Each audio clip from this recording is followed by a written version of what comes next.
Padahal Quran mengatakan al-jannatu tahta aqdamil ummahat, surga di bawah telapak kaki ibu. Hadis ini bisa kita artikan macam-macam. Pertama, anak tidak akan mendapat kebahagiaan tanpa ridho daripada ibunya. Kedua, ibu adalah wanita agung yang harus ditaati. Ketiga, neraka atau surga anak bergantung kepada ibu, bagaimana dia mewarnai anak. Kalau ibunya cuek-cuek saja sama anaknya, dan sering jadi contoh klasik, kalau anak ayamnya beduk maghrib belum pulang, satu RT dicariin, hansip diundang, kalau perlu dan ramil dilaporin. Saudara-saudara kaum muslimin rahimakumullah, terutama ibu-ibu yang saya hormati, jadi peranan yang pertama wanita sebagai seorang istri. Yang kedua, wanita sebagai ibu. Ini juga sangat besar pengaruhnya dalam membentuk generasi masa yang akan datang. Bapak oleh karena kesibukan tugasnya tentu lebih banyak di luar rumah. Yang nyaris 24 jam di rumah itu ibu. Bagaimana dia merawat anaknya, bagaimana dia menaruh perhatian terhadap anaknya, bagaimana ia melimpahkan kasih sayang kepada anak-anaknya, akan membentuk kepribadian anak dan artinya membentuk generasi yang akan datang. Kalau seorang ibu sudah cuek-cuek saja kepada anaknya, padahal Quran mengatakan al-jannatu tahta aqdamil ummahat, surga di bawah telapak kaki ibu. Hadis ini bisa kita artikan macam-macam. Pertama, anak tidak akan mendapat kebahagiaan tanpa ridho daripada ibunya. Kedua, ibu adalah wanita agung yang harus ditaati. Ketiga, neraka atau surga anak bergantung kepada ibu, bagaimana dia mewarnai anak.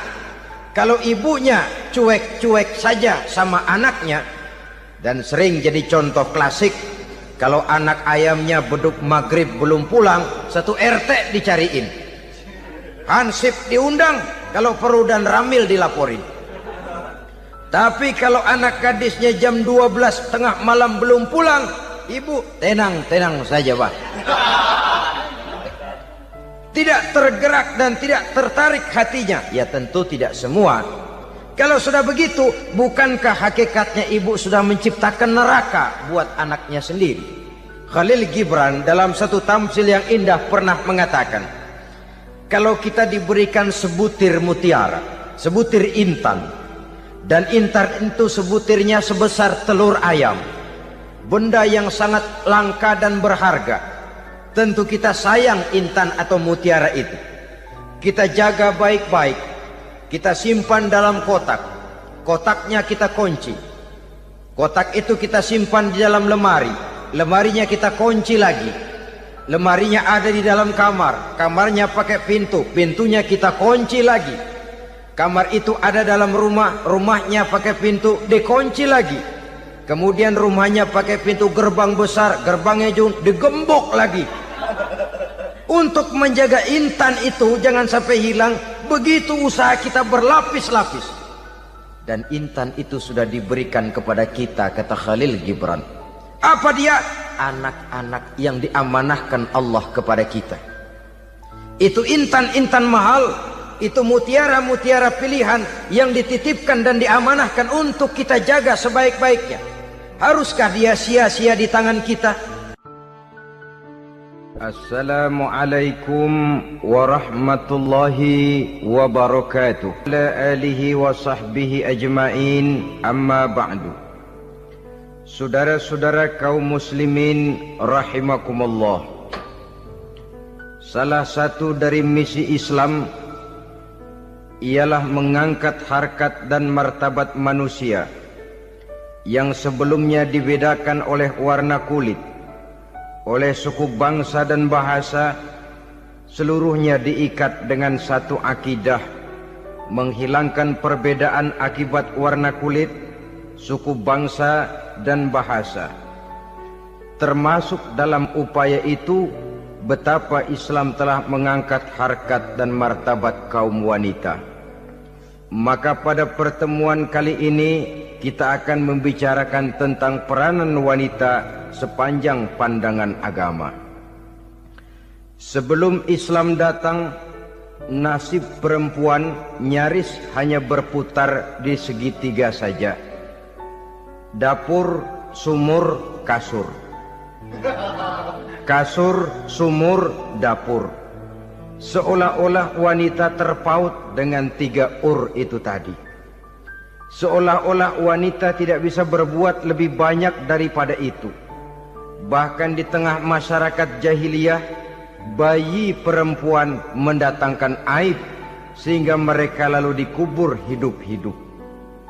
Maka datang Islam dengan tegas mencanangkan satu revolusi yang mengangkat harkat dan martabat kaum wanita.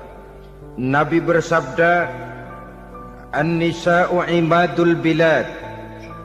Iza saluhat saluhal bilad, wa iza fasadat fasadal bilad." Wanita adalah tiang negara. Jikalau baik wanita, baiklah negara. Jikalau rusak wanita, hancurlah negara. Dalam berbagai ayat Al-Quranul Karim menjelaskan tentang wanita dan peranannya. Al-Quran bercerita tentang Siti Hawa. Al-Quran bercerita tentang anak perempuan Nabi Adam, Iklima dan Labuda, yang menyebabkan Habil dan Qabil saling berbunuh-bunuhan. Al-Quran menceritakan bagaimana ibunya Nabi Musa mendapat wahyu untuk menghanyutkan anaknya di hilir sungai Nil. Al-Quran bercerita tentang Siti Maryam, ibu daripada Nabi Isa. Al-Quran bercerita tentang 2 putri Nabi Yusuf, yang akhirnya salah satunya menjadi istri daripada Nabi Musa. Pun Al-Quran bercerita tentang Ratu Balkis, seorang wanita yang menjadi penguasa di negeri Sabah, yang demikian besar pengaruhnya dan wawasannya. Dan banyak lagi Al-Quran menceritakan keadaan kaum wanita, sampai-sampai dalam Al-Quran ada satu surah yang dinamakan surah An-Nisa. Ini seluruhnya berarti bahwa Al-Quran telah menempatkan kaum wanita dalam satu posisi yang mulia dan terpuji. Al-Quran memberikan emansipasi, bahwa wanita berhak mengejar kemajuan sebagaimana halnya kaum laki-laki. Tetapi sungguh pun demikian, Al-Quran tetap memberikan batasan-batasan sepanjang emansipasi itu tidak bertentangan dengan kodrat kewanitaan itu sendiri. Kalau persamaan dan kemajuan, kalau emansipasi dan hak asasi sudah tidak sesuai lagi dengan kodrat kewanitaan, pada akhirnya bukan mengangkat harkat dan martabat kaum wanita, justru malah merendahkan derajat dan martabat kaum wanita itu sendiri. Seperti sebagian besar wanita ini, mereka berteriak menuntut tentang persamaan hak, tapi mereka melupa apa batasan daripada persamaan hak itu sendiri. Sesungguhnya Islam dengan segala konsepsinya yang mengangkat martabat kaum wanita itu, memberikan keleluasaan kepada kaum wanita untuk maju bersama laki-laki sepanjang tidak menginjak-injak kodrat kewanitaan itu sendiri. Kalau sudah sampai kepada menginjak kodrat kewanitaan, maka akan merendahkan martabat kaum wanita. Sebab apa? Secara fisik dan psikis, agaknya memang laki-laki sudah ditakdirkan oleh Allah untuk menjadi pembimbing bagi kaum wanita. Walaupun tidak tertutup kemungkinan wanita tampil sebagai pemimpin, tetapi dari segi fisik biologis misalnya, laki-laki itu diciptakan kekar, kuat untuk memikul dan melaksanakan tugas-tugas yang berat. Sedangkan perempuan pada umumnya adalah lembut, ayu, lemot, denok, geboy, dan lain sebagainya. Maka kalau kita baca sejarah, Allah itu belum pernah mengutus rasul perempuan. Semua rasul laki-laki. Sebab apa? Secara fisik biologis tugas kerasulan lebih dimungkinkan oleh seorang laki-laki. Tugas rasul itu berat. Kadang-kadang perang, dicaci maki, berhadapan dengan ujung tombak, ujung pedang dan lain sebagainya. Makanya seluruh rasul laki-laki, dan Allah belum pernah mengutus rasul perempuan. Dari segi lain, perempuan itu banyak terhalang untuk melaksanakan ajaran agama. Misalnya, 1 minggu dalam sebulan perempuan itu terkena cuti khusus, mengalami masa menstruasi, tidak sholat, tidak puasa, tidak melaksanakan ajaran agama yang tidak dibolehkan pada saat menstruasi itu. Kalau ada rasul perempuan,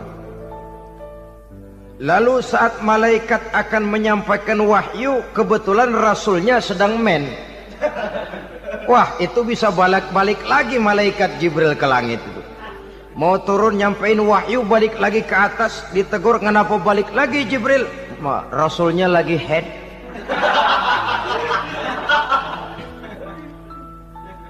Atau pada saat agama dalam bahaya, agama dalam hinaan, agama dalam ancaman, rasulnya perempuan kebetulan sedang hamil besar.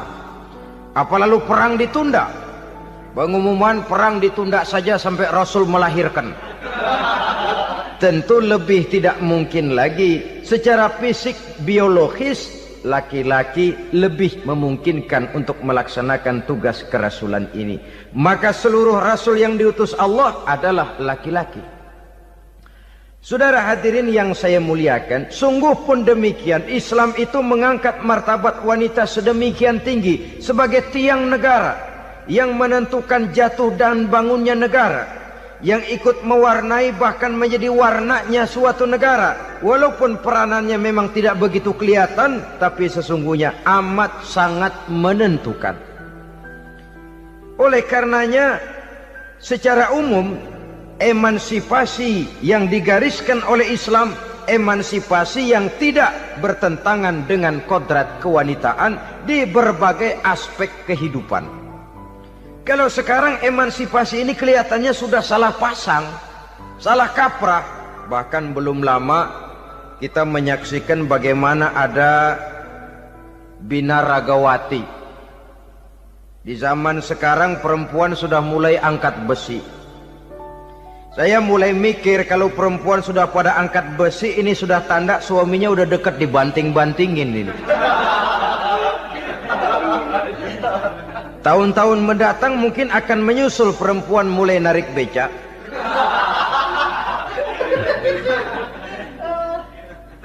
Nampaknya kan sudah tidak lagi mengindahkan kodratnya sebagai wanita. Ada olahraga yang hanya pantas dikerjakan oleh laki-laki.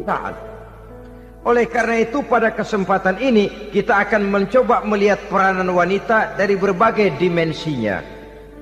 Yang pertama, peranan wanita sebagai istri. Adalah Rasul memilih istri pertamanya Sayyidatuna Khadijah radhiyallahu anha. Kalau pilihan utama beliau pertama kali nikah dengan Siti Khadijah, jelas itu pilihannya bukan karena kecantikan. Kenapa? Beliau nikahi Siti Khadijah dalam usia 40 tahun Khadijah dan 25 tahun Rasul. Statusnya janda pula.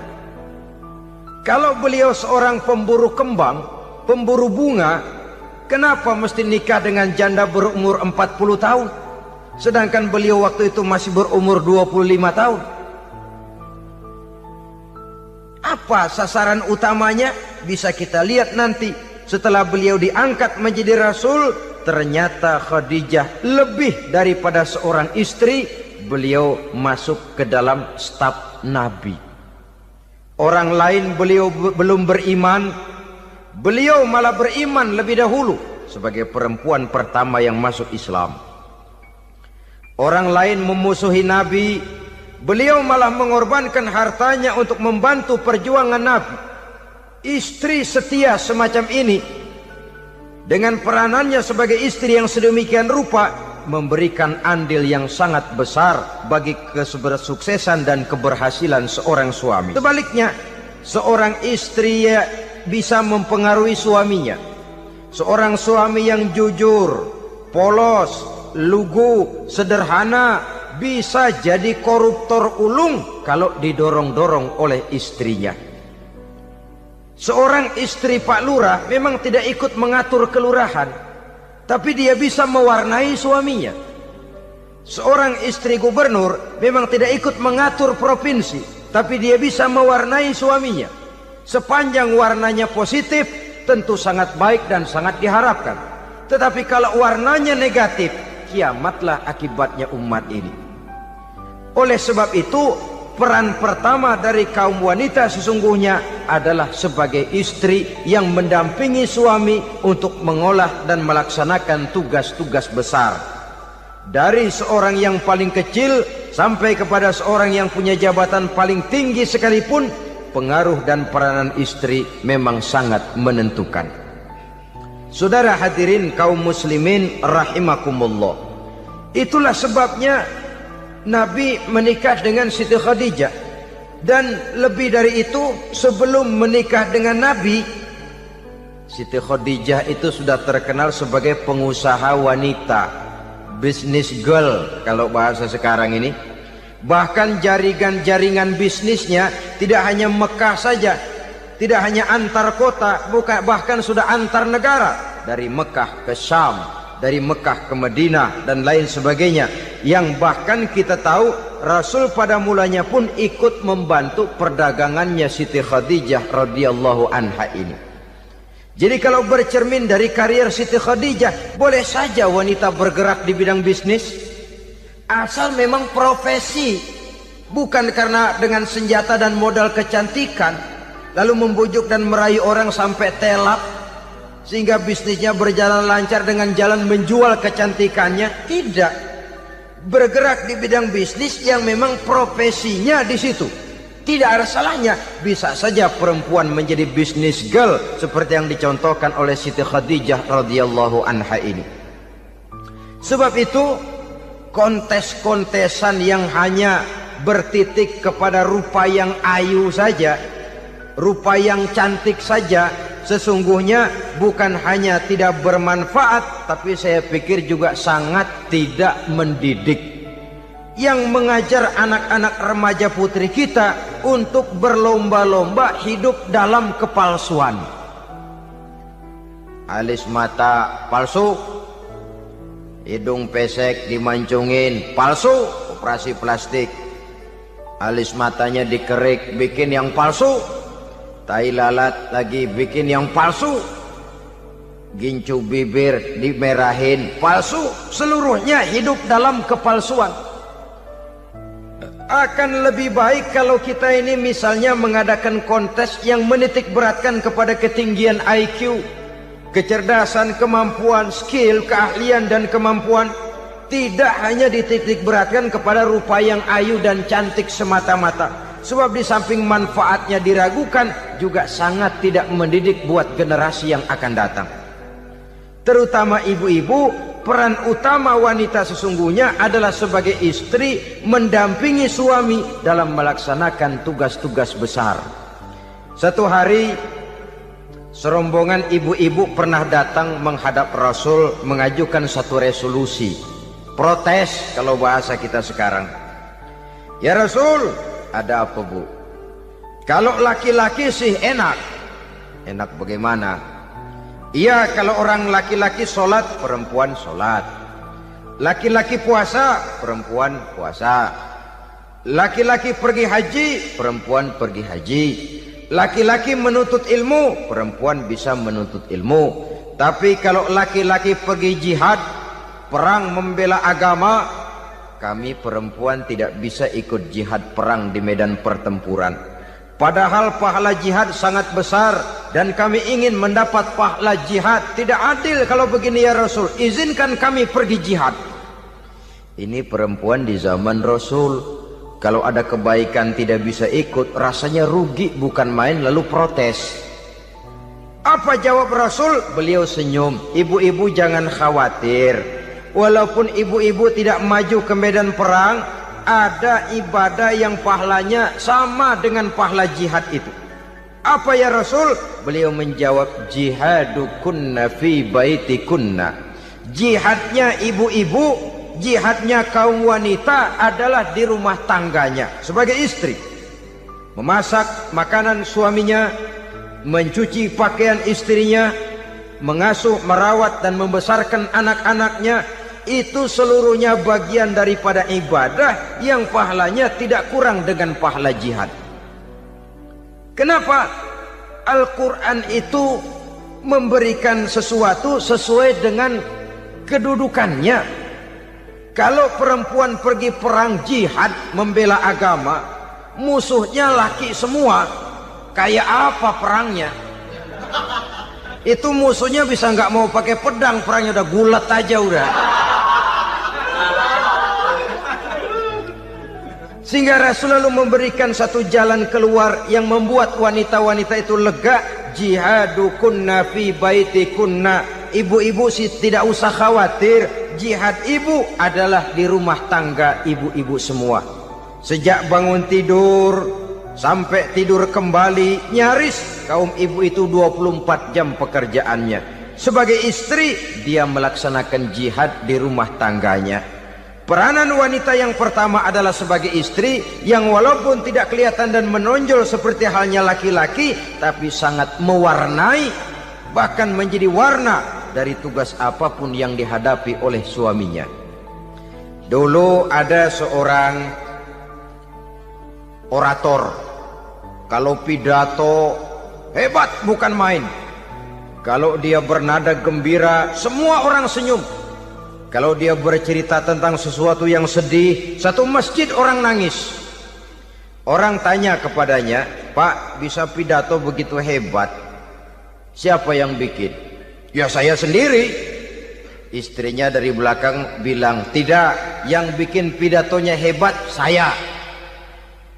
Kata suaminya, mana bisa, saya, kata istrinya. Kalau saudara tidak percaya, tunggu Jumat depan, dia khutbah Jumat, saya akan bikin khutbahnya tidak hebat, kata istrinya. Sudah hari Rebo, siap-siap mau bikin konsep khutbah, baru mau nulis, datang istrinya, Bang, tolong pegangin anak, saya mau ke warung. Mau bikin konsep lagi, kata istrinya, Bang, tolong ini, tolong itu, tolong ini. Sampai mau berangkat khutbah Jumat, khutbah belum selesai dibikin. Begitu naik mimbar, kehabisan bahan. Sudah 10 menit masih ama ba'du, ama ba'du, ama ba'du. Ini yang dengar heran, ini orang kok bicaranya bisa cuma amat sama badu, amat sama badu saja. Di situ kelihatan saudara-saudara betapa peran serta istri yang walaupun tidak kelihatan oleh pandangan mata yang zahir, tapi teramat sangat menentukan. Sekali lagi, tidak ada seorang suami bisa sukses jadi apapun dia tanpa peran serta istrinya di rumah. Tidak ada kemajuan yang bisa diperoleh kalau tidak karena peran serta istrinya di rumah.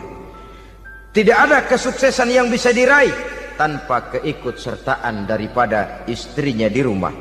Walaupun suaminya yang dikenal orang, suaminya yang dipuji orang, suaminya yang disanjung orang, bagian besar tetaplah saham dan andil daripada istrinya yang di rumah itu. Ini makna an-nisa imadul bilad. Wanita adalah tiang negara.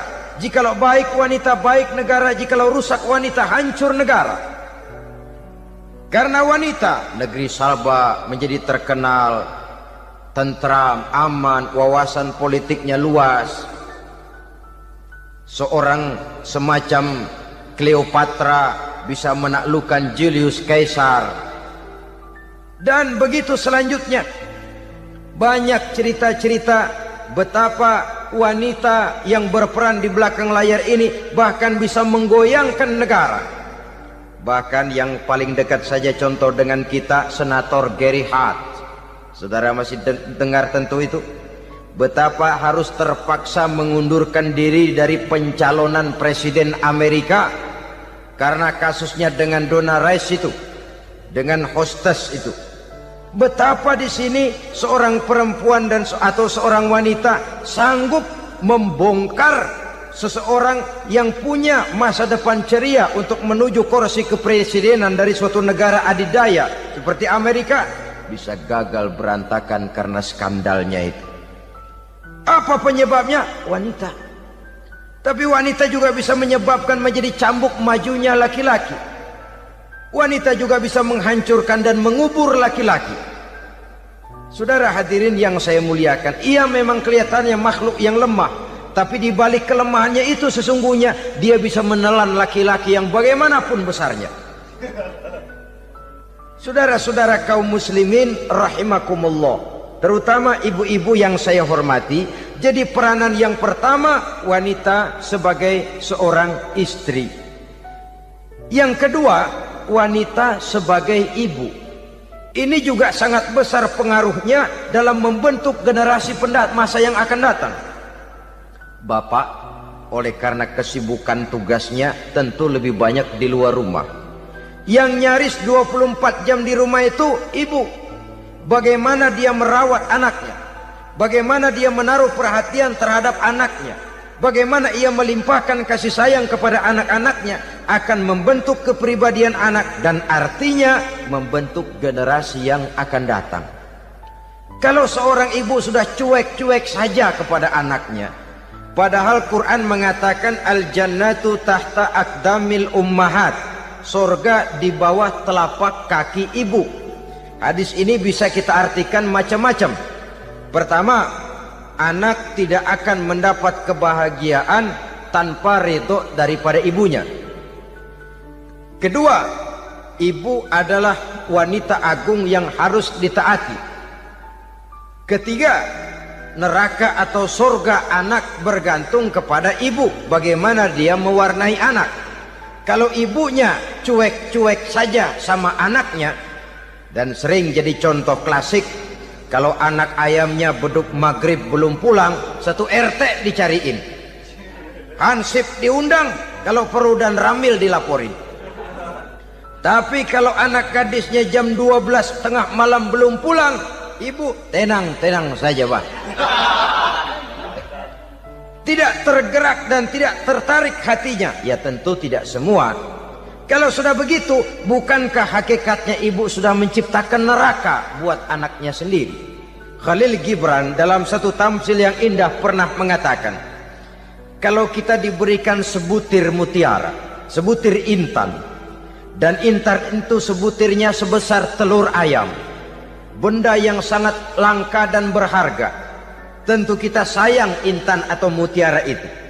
Kita jaga baik-baik, kita simpan dalam kotak, kotaknya kita kunci, kotak itu kita simpan di dalam lemari, lemarinya kita kunci lagi, lemarinya ada di dalam kamar, kamarnya pakai pintu, pintunya kita kunci lagi, kamar itu ada dalam rumah, rumahnya pakai pintu, dikunci lagi, kemudian rumahnya pakai pintu gerbang besar, gerbangnya juga digembok lagi.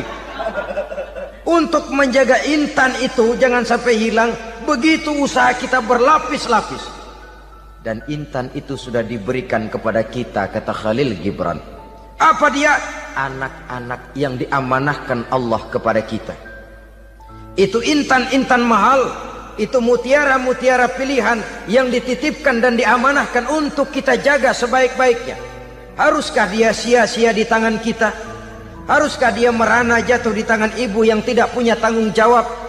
Saudara hadirin yang saya muliakan, oleh karenanya peranan sebagai ibu ini sangat menentukan bagi pembentukan generasi yang akan datang. Salah ibu mengarahkan anak, akan lahir generasi mendatang yang tidak kita harapkan. Sehingga Nabi bersabda, kullu mauludin yuladu 'alal fitrah fa abawayhi yuhawwidanihi aw yunassiranihi aw yumajjisanihi. Setiap bayi dilahirkan dalam keadaan suci, setiap bayi dilahirkan dalam keadaan bersih, tidak punya dosa. Islam tidak mengenal dosa warisan. Semua saja bayi lahir dalam keadaan suci dan bersih. Kalau demikian lalu bagaimana? Kata Nabi, ibu bapaknya lah yang kelak akan menjadikan anak itu sebagai Yahudi, yang kelak menjadikan itu anak itu sebagai Nasrani, atau menjadikan anak itu sebagai Majusi. Ibu bapaknya yang mewarnai anak. Ibaratnya anak itu kertas putih, mau ditulis tinta hijau warnanya hijau, mau ditulis tinta merah warnanya merah, mau ditulis tinta hitam pun warnanya hitam. Oleh karena itu pembentukan anak yang soleh secara mental sesungguhnya sudah diwarnai oleh kebiasaan ibu bapak dalam pergaulan di rumah tangganya secara mental. Sehingga dengan demikian saudara-saudara, salah kaprah ibu dalam mengarahkan anak-anaknya akan melahirkan generasi penerus yang sungguh-sungguh tidak kita harapkan, dan pada gilirannya akan membahayakan perkembangan bangsa dan negara, membahayakan kita sebagai suatu umat. Apalagi sekarang ini masih banyak orang-orang muslim, orang-orang tua muslim yang kadang-kadang menyekolahkan anaknya di sekolah yang membahayakan akidahnya, mematikan imannya, menghancurkan tauhidnya. Pokoknya asal bonafid keluar sekolah ada jaminan lapangan kerja, perkara anak mau kafir mau murtad bukan urusan. Alangkah ironi dan sangat menyedihkan.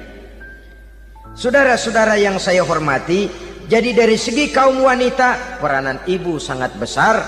Dari segi anak, ketaatan kepada ibu, doa restu ibu akan membawa kepada kebahagiaan hidup. Doa ibu mustajabah, kutukan ibu manjur.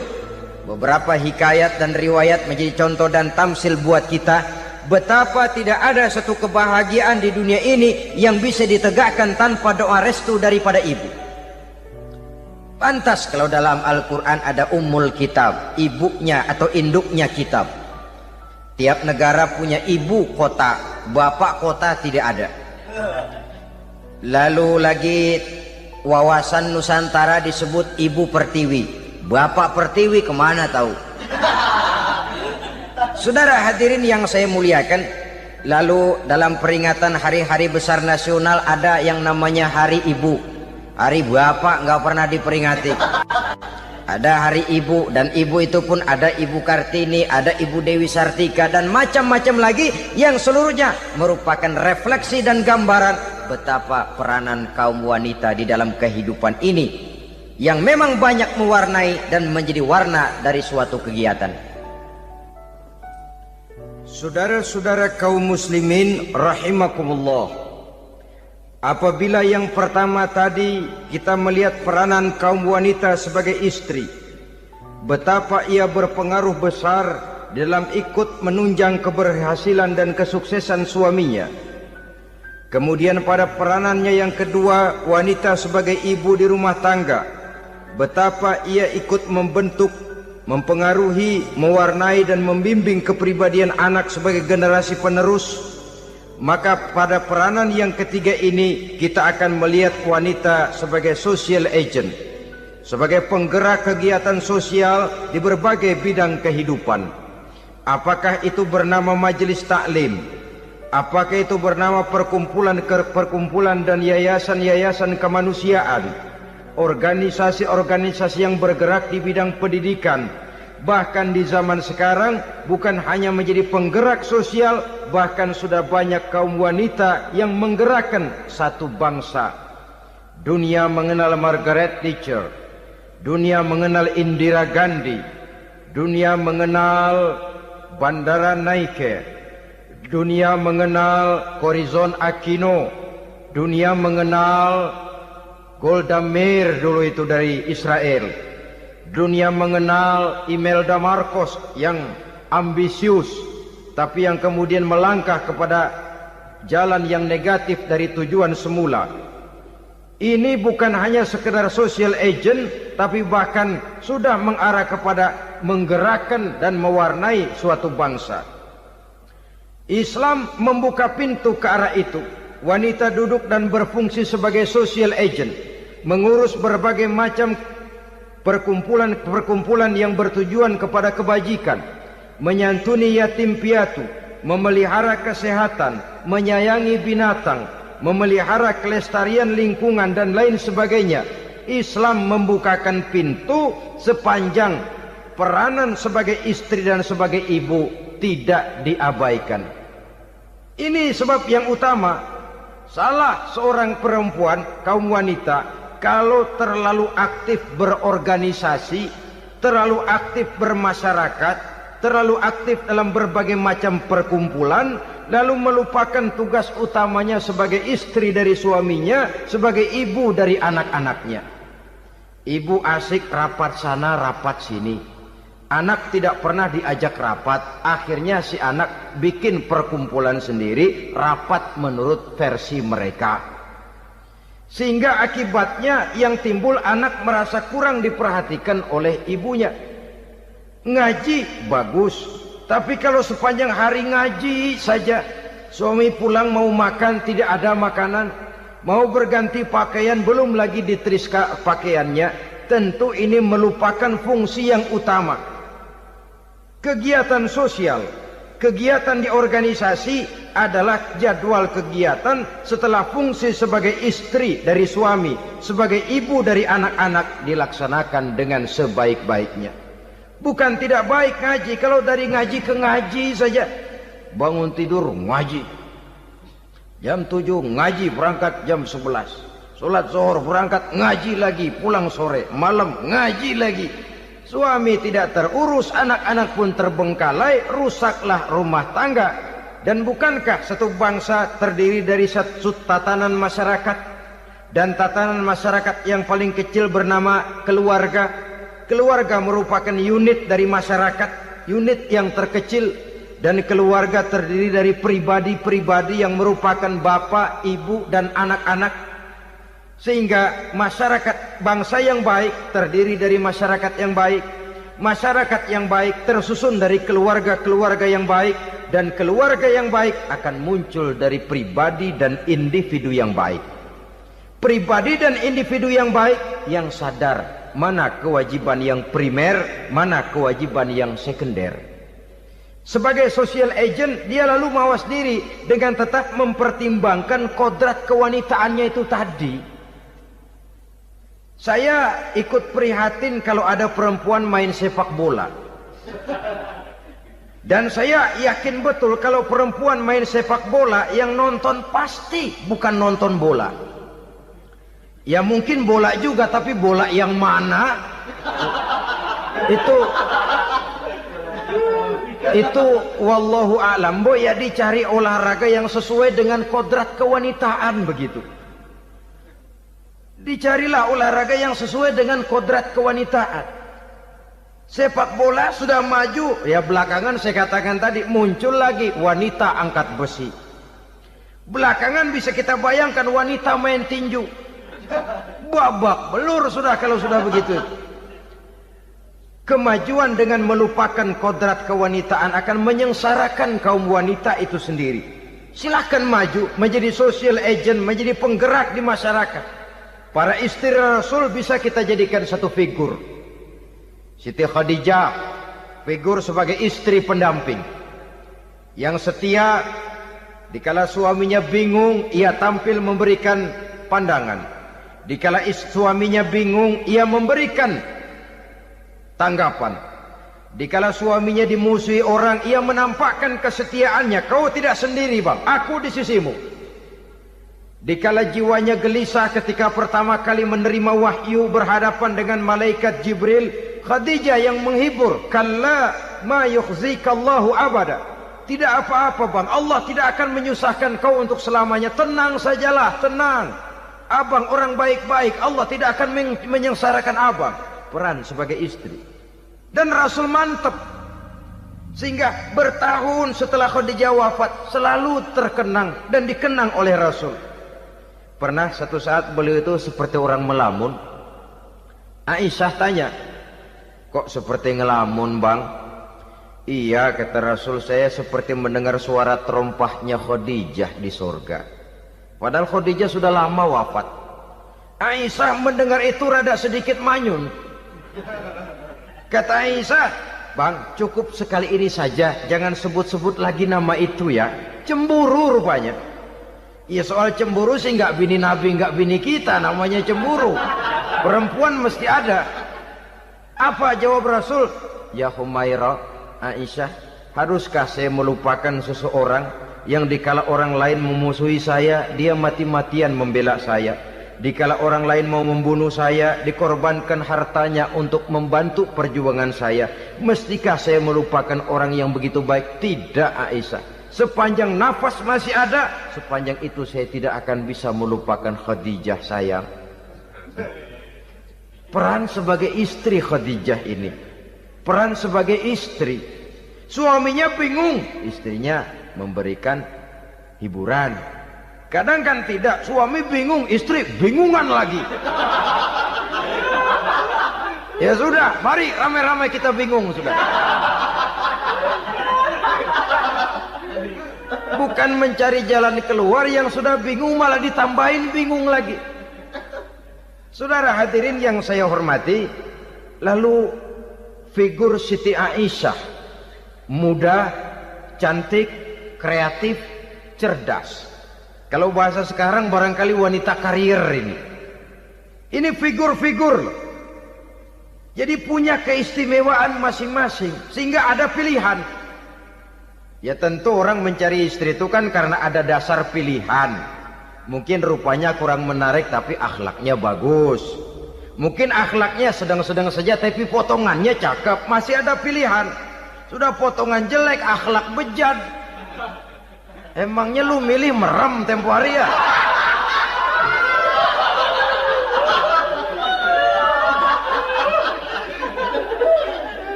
Sudah nggak ada pilihan apa-apa.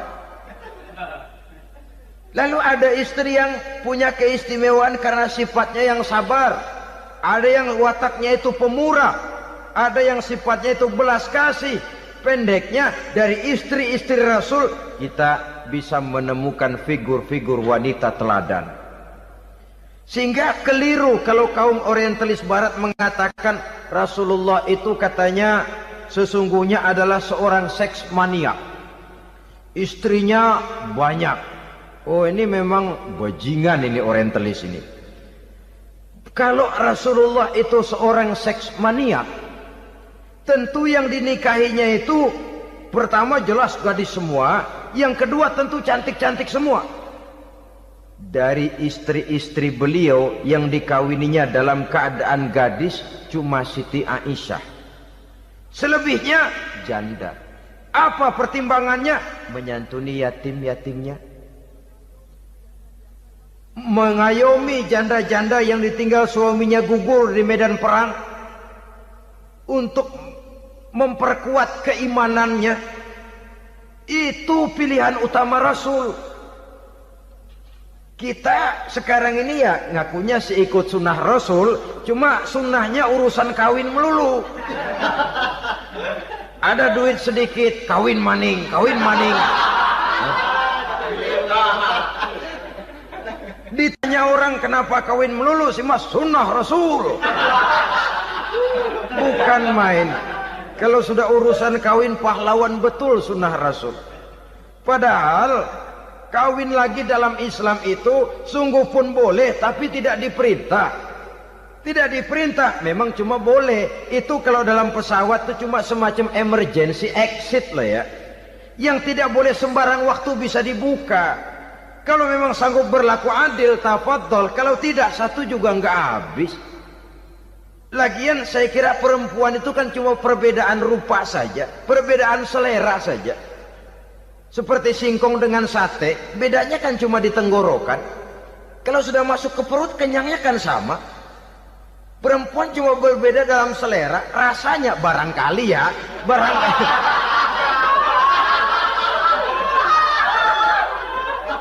Barangkali tidak jauh beda. Saudara hadirin, nah Islam ini mengatur lewat pintu yang dinamakan nikah itu tadi, sehingga dengan demikian bisa dinikmati secara tenang, tentram. Tidak usah manusia ya, kucing saja. Coba lihat kucing. Kalau ikan dia boleh nyolong, kucing itu boleh curi, makannya nggak tenang kucing. Coba lihat ini. Asal dia nyolong ikan, makannya juga mindik-mindik. Matanya nengok kiri, nengok kanan. Ada sedikit gerusak, kabur. Secara nalurinya kucing tahu kalau ini ikan curian. Makannya nggak tenang dia. Tapi kalau ikan kita kasih, kucing anteng, geledek juga nyamber, manteng aja dia. Nalurinya mengatakan ini ikan dikasih sama yang punya, tenang dia. Saudara hadirin yang saya hormati, orang juga gitu. Kalau hubungan suami istrinya sudah sah, diikat dengan akad nikah, tenang, anteng, nggak gerasak gerusuk, nggak kayak diubur-ubur maling. Anteng aja, dia yang ngintip juga cuek aja udah. Biarin aja dia ngintip, capek sendirilah.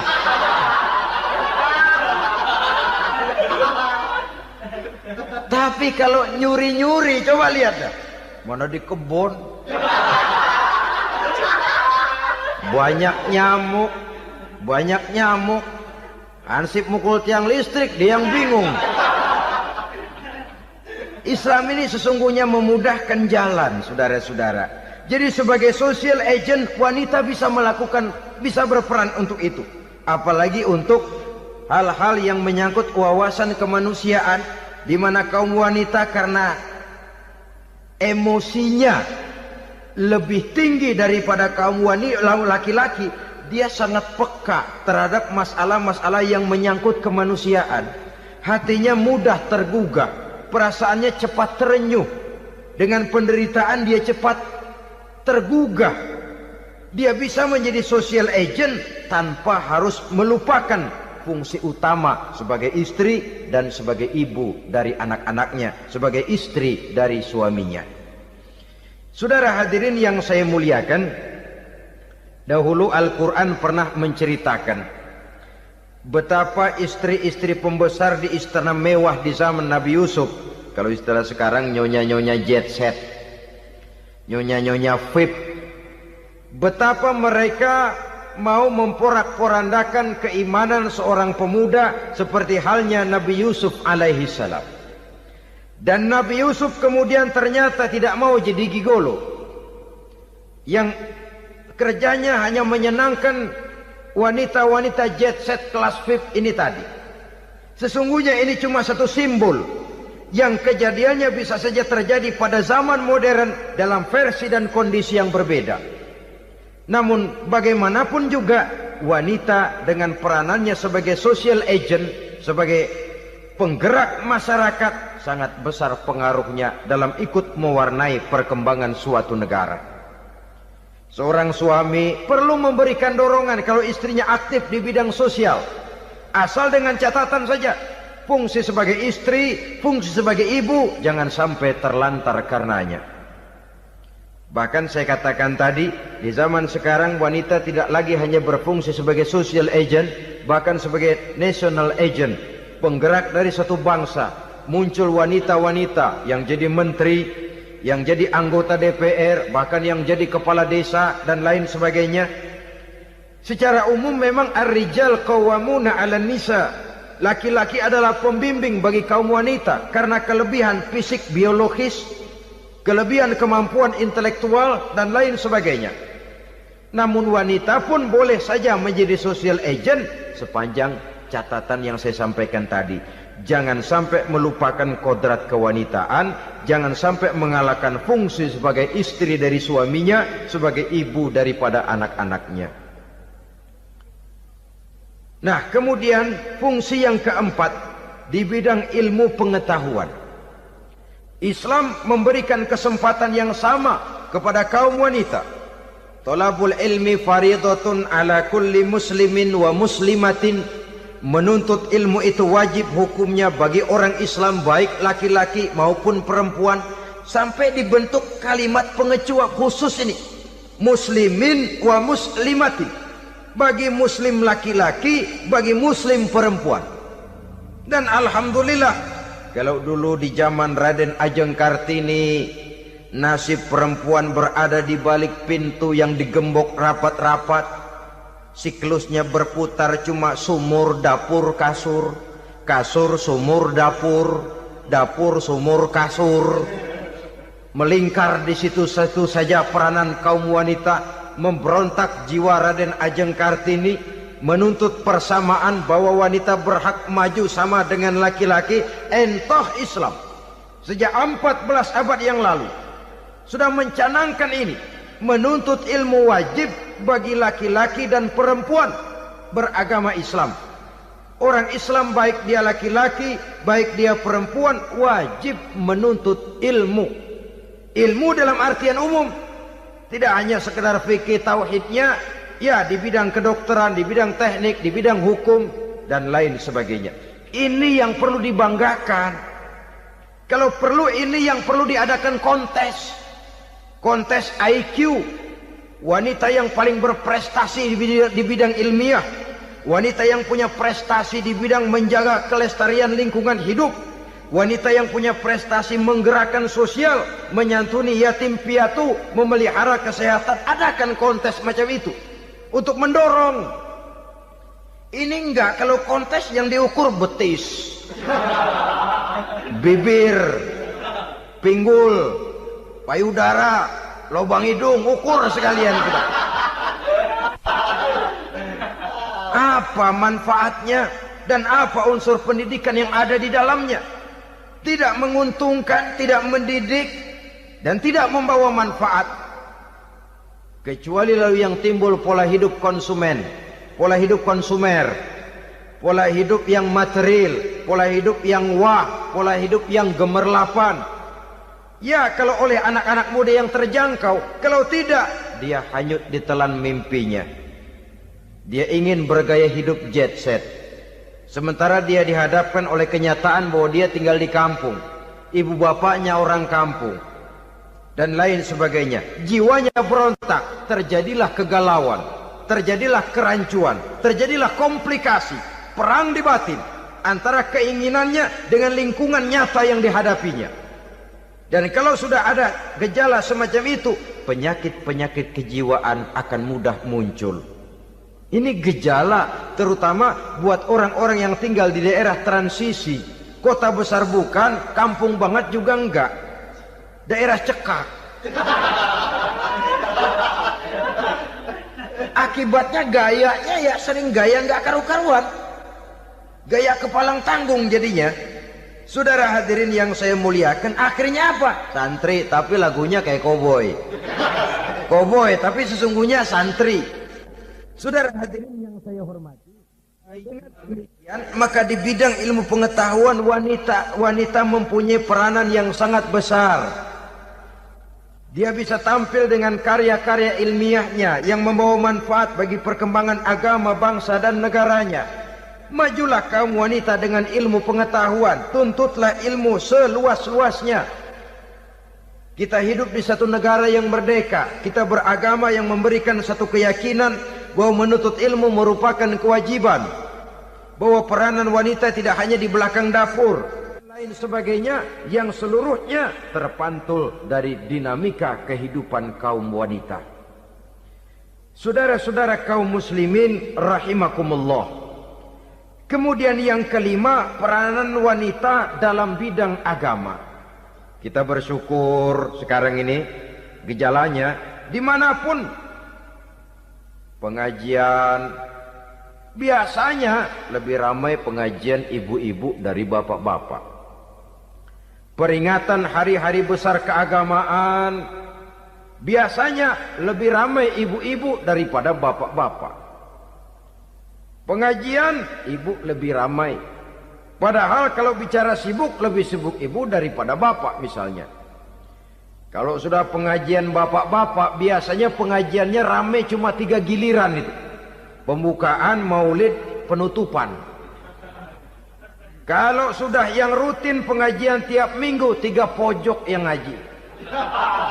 Yang atu nguap, yang atu pules, yang atu ngiler. Saudara hadirin yang saya muliakan, ada badan kontak majelis taklim yang merupakan wadah daripada kegiatan ibu-ibu. Ada Ittihadul Muballighat, Persatuan Muballighat.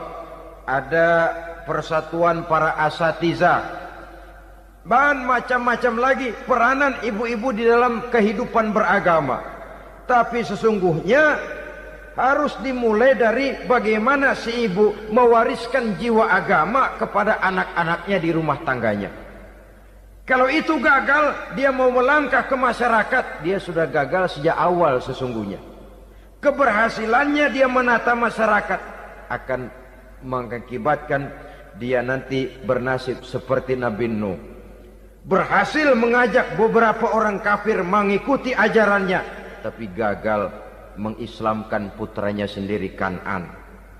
Bukan tidak berusaha, tapi memang Allah sudah menghendakinya sedemikian untuk menjadi contoh buat kita semua.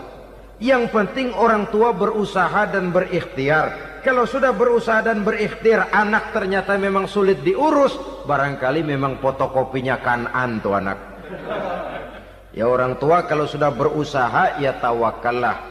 Jangan belum berusaha lalu berkata, jangan anak kita, anak Nabi aja ada yang bengal. Ngajar tidak mau, mengajar anak tidak mau, mendidik anak tidak mau, lalu mencontoh Nabi, salah kaprah namanya. Kaum wanita bisa berperan di dalam agama. Ketika Rasul hijrah, itu kan beliau tidak langsung ke Madinah. Dari Mekah itu beliau mengambil jalan arah ke kiri menuju Gua Sur. Ini dalam strategi militer punya makna sendiri. Jenderal yang ulung, ahli strategi militer ini. Di Gua Sur sana beliau tinggal 2 hari 3 malam.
5, 5, 50, 5, 3, 5, 4, 5, 5.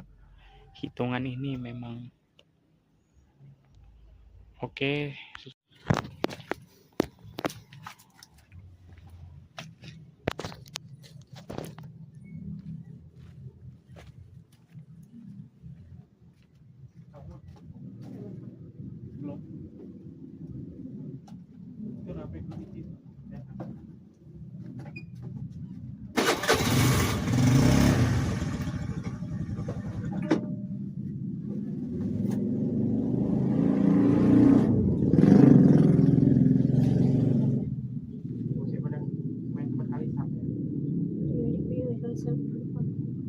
Mana?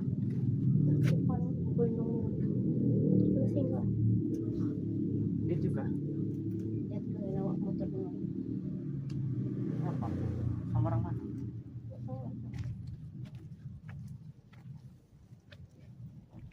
Mandiin motor dulu apa ya?